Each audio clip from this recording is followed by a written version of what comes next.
ask for help, it don't mean you're not good at what you do. It don't mean that you're not strong. It doesn't mean you're less gifted. It just means that you're human. Receiving help simply means that you are human. 'Cause you're so strong.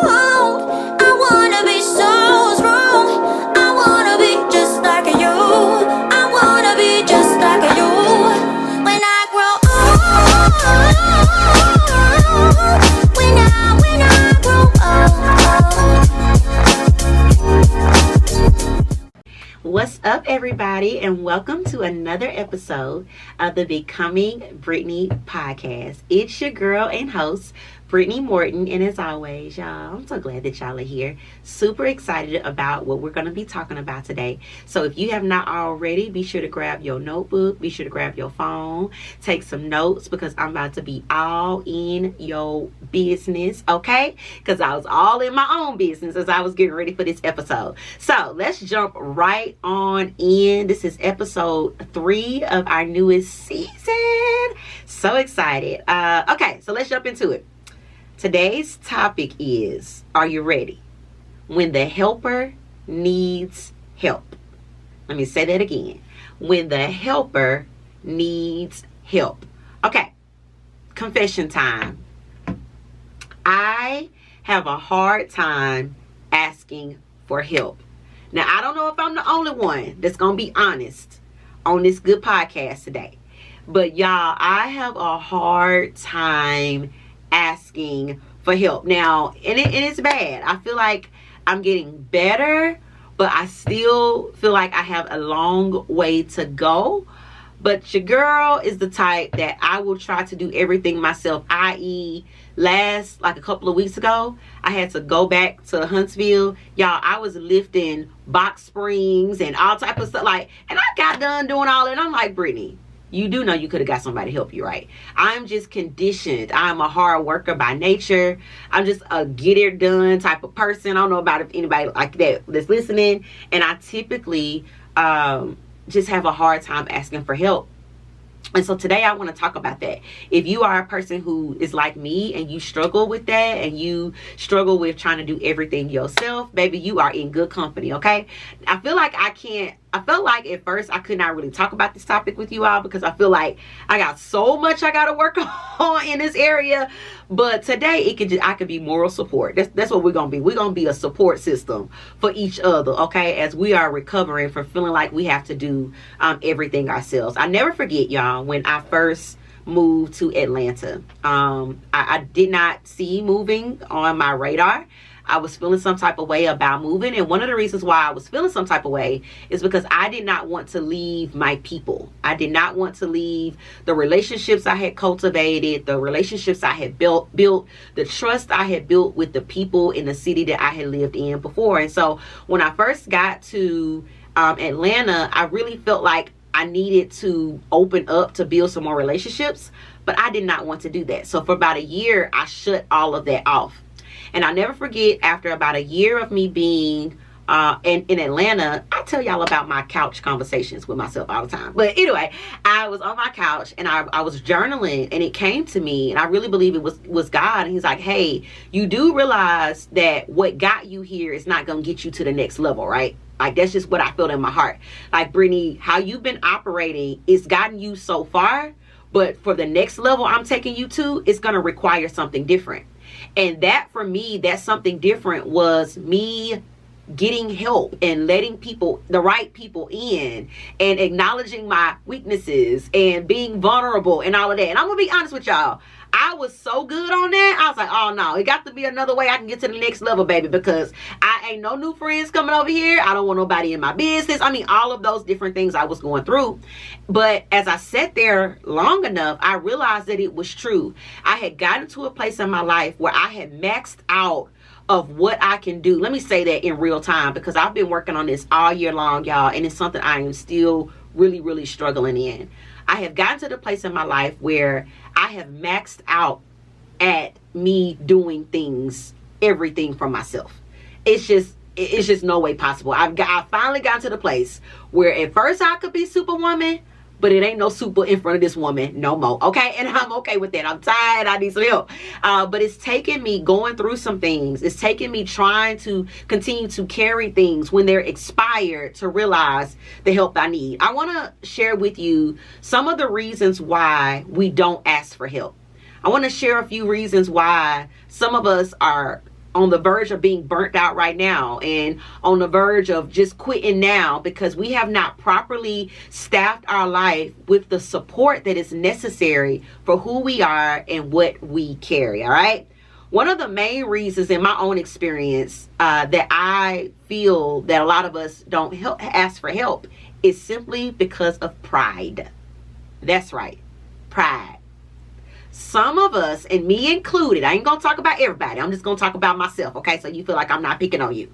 But some of us really have a lot of pride. And pride can be tricky because pride likes to hide. Now, that no pun intended, no pun intended. Let me say that one more time. I said pride likes to hide. A lot of times, pride can be around and you not even know that it's pride because we've learned and been conditioned to be self-sufficient. We've been conditioned to nurse our own disappointments and, all of the different coping mechanisms that's really what they are, that we've developed over the years to make sure we get stuff done, quote, end quote, right? But we just got to call a spade what a spade. And what I had to realize is that a lot of things that I was experiencing in my life was simply because I didn't want to be vulnerable enough to open up my mouth and say, hey, I need help here. Or, hey, I can't do this. Or, hey, can you actually, somebody will offer something and you'll be quick to be like, oh, no, I got it.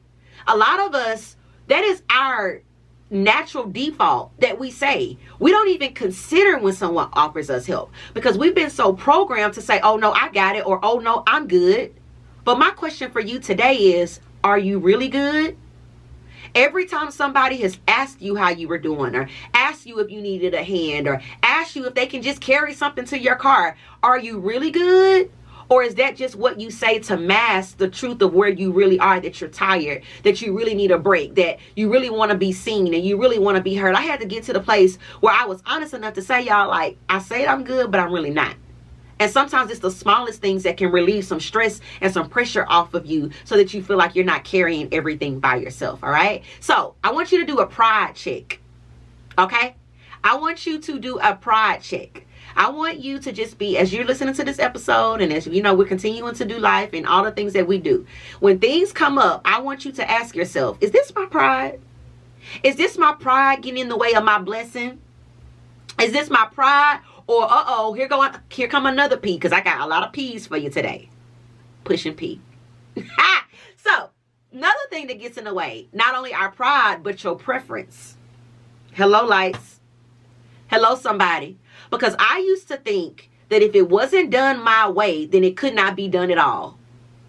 How many of us have been there? If it's not done the way I think it should be done, then it's wrong. And that's actually wrong. I've had to realize that just because something is done different than how I would do it doesn't necessarily mean that it's wrong. It's different. Could it be that you've been saying some things are wrong in your life that are actually just different? There's nothing wrong about it. It's just something different. So you want to be sure that your pride is not getting in the way, but also your preferences are not getting in the way. Because the truth is sometimes help is going to come in a way that you didn't anticipate it coming. I said sometimes some of y'all missing out on your help because it didn't come packaged the way you thought it was going to come packaged. Get what you need, sis. Get what you need, sis. Could it be that you're overlooking what God is sending your life to be a blessing to you because it doesn't look the way you thought it was going to look? It doesn't sound the way you thought it was going to. Don't let your preferences get in the way of your promise. Don't let what you think it's supposed to look like and how you think it's supposed to go. And I do it like this and this and this and this. Get in the way of what God is trying to do in your life, sis. Okay? I'm just telling you by experience because I've caused a lot of delay in my life. I've caused a lot of delay because the thing is God can redeem time, but that doesn't mean that you're not going to lose it. That doesn't mean that he won't spin the block. He will spin the block for you. But sometimes he has to allow us to experience the consequence of when we want to be so stubborn and want to be so prideful and want to be so caught up in what we think it should look like and how we think it should look that we miss out on what's really for us. For some of us listening to me right now, you just need to be a little bit more open.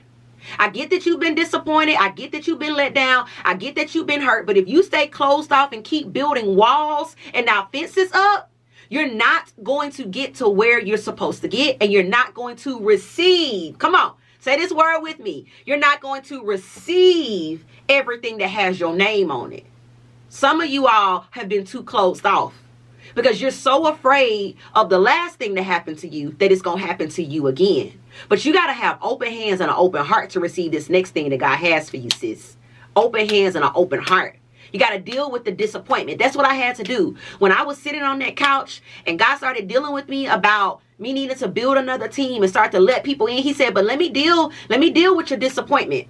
Let me deal with the fact that you don't really want to let people in, because let's deal with that so that doesn't hinder you from where I'm taking you. All right. So pride and your preferences. You got to be careful that doesn't get in the way. Another thing that you got to be sure that doesn't get in the way, because this does get in the way of us asking for help, is pain. When I just talked about that disappointment, many times past pain and disappointment gets in the way of us asking for and receiving the help that we need. I get it. We've all had some stuff go left. Baby, you're not the only one. I done had some stuff go left, right, up, down, side to side, flipped over, turned back over, baby. It gets real out here, okay? All of us have had negative experiences. All of us have had our hearts broken. All of us have been betrayed. All of us have been lied on. All of us have been talked about. Join the club, okay? So I don't want you to allow what you've experienced in your past for you to live in such fear of that repeating itself that you are not optimistic about your future.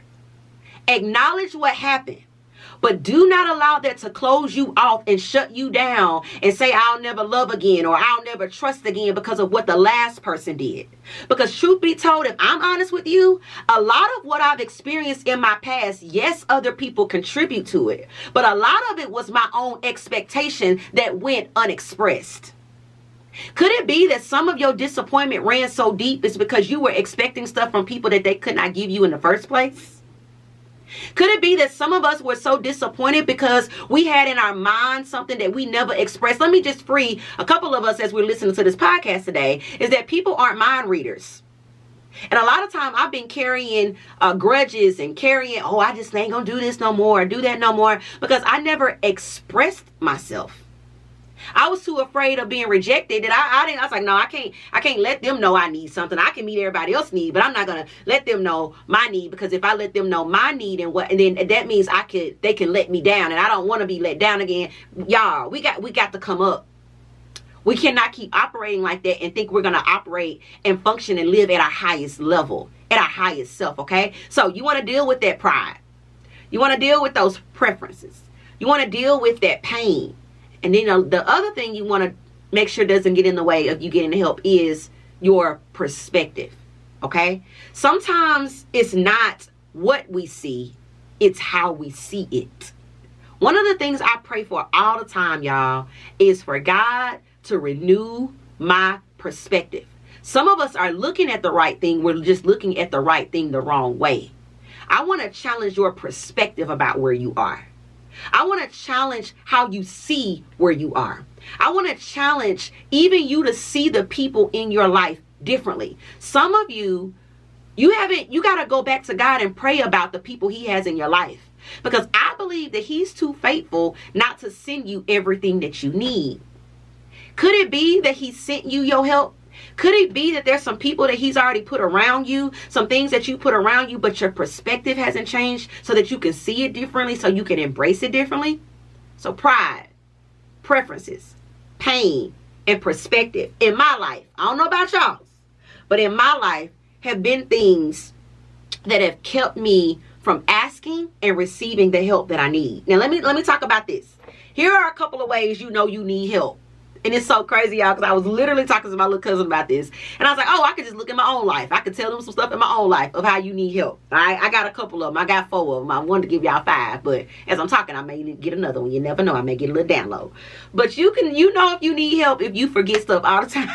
Y'all, I forget stuff all the time. That's why I have to write stuff down. I have to keep saying it. I have to put it in my phone. I have to set reminders because I'm forgetful. I have so much going on. So if you like me and you always forgetting stuff, baby, you probably need some help. And sometimes, y'all, help doesn't come in the form of people. Like, help comes in the form of people, but sometimes it's how we use our resources. You got to pay attention and say, okay, if I know I'm forgetting stuff all the time, then maybe I do need to have a morning routine where I go through the things I need to do for the day or for the week before I even get started. Maybe I do need to set reminders in my phone. Maybe I do need to tell my accountability partner, listen, you are not called to live on an island by yourself without resources. You have resources. But the question is, are you using your resources? We have apps out here. We have YouTube out here. We have more access to information now than we ever have. But the question is, are we leveraging what we have access to? Are we leveraging and identifying what our weaknesses are and where our strengths and our challenges are so that we can staff our life to be ourselves? I know I'm talking to myself, y'all. One of those things I got to do is just stop being so cheap and pay for what I need. Child, I need some meal preps. I need somebody to come clean this house. I need and my mindset, y'all, is having to shift because I'm like, Brittany, your time is your most important commodity now. So if that means you need to spend a little extra so that you have more time, then aren't you, your purpose, your family, and what's most important to you worth that? That's what I'm working on. I don't know about y'all, but that's what I'm currently working on. So that's one thing. If you don't have another sign is if you don't have any work-life balance. Woo, child, that's something I'm still working on, y'all. There has to be a time where you work, and there has to be a time where you play. There has to be a time when you rest. There has to be a time where you laugh. There has to be a time where you cry. There has to be a time so that you live a life of what balance looks like for you. Because balance looks different for everybody. That's why you have to be careful not to be comparing what balance and life fulfillment looks like for you as opposed to somebody else, because that can look different. But you got to define what that looks like. Okay? I want you to take some time and really sit down and think about, what does a balanced life look like for me?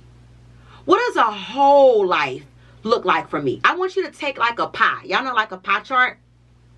100% of the pie chart, right? And I want you to write down what is most important to you in your life. Everybody's values, those are your life values. I want you to take some time and I want you to write out, what are my life values? What are most important to me?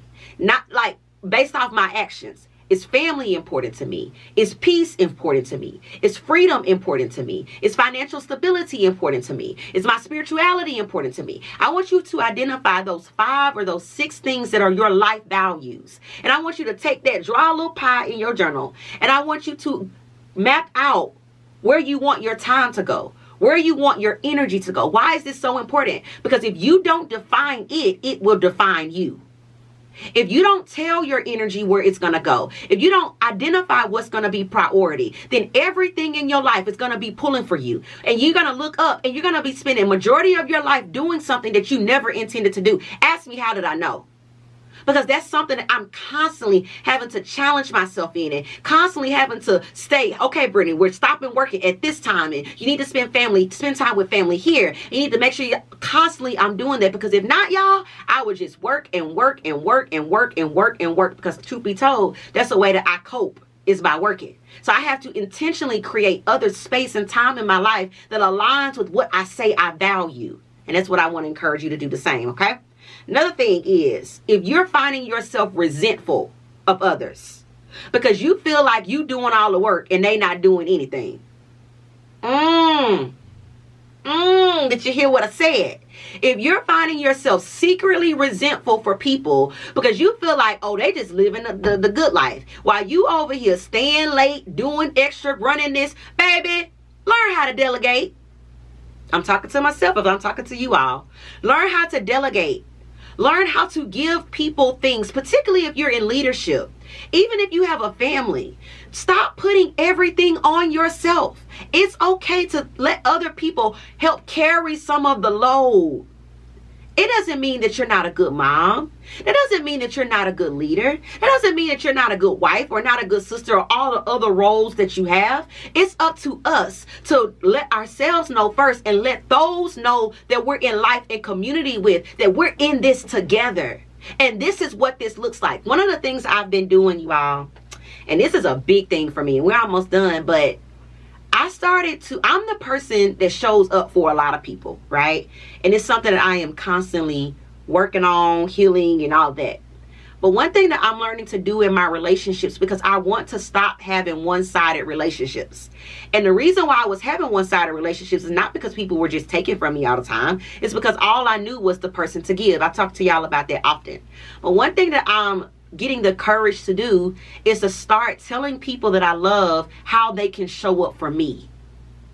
I'm starting to tell people like, hey, when I'm stressed or when I feel overwhelmed, or even just reaching out sometimes, because a lot of times I would just recluse to myself, but sometimes I call and just say, hey, I just want to talk, or hey, I just need to laugh, or hey, can we go grab something to eat? That's a way for me to not carry all of that burden, to receive the help, to receive people's presence and the gift of what they are in my life, the same way I'm able to do that for others. Okay, so I don't want you to be out here secretly resenting other people because you're taking on all the load when you've been called to share the load. Okay, I don't want you out here mad and angry and being that angry woman is walking around with an attitude because you're taking on a whole lot of stuff that didn't nobody ask for you to take on, or you're trying to do everything at one time rather than pacing it out and giving yourself margin. That's a word I want you to learn. Margin. Y'all remember when we were in school and you were writing on the paper with the little lines? Y'all remember that, right? The college rule paper or the Y rule, baby. I write big, so I needed the Y rule paper.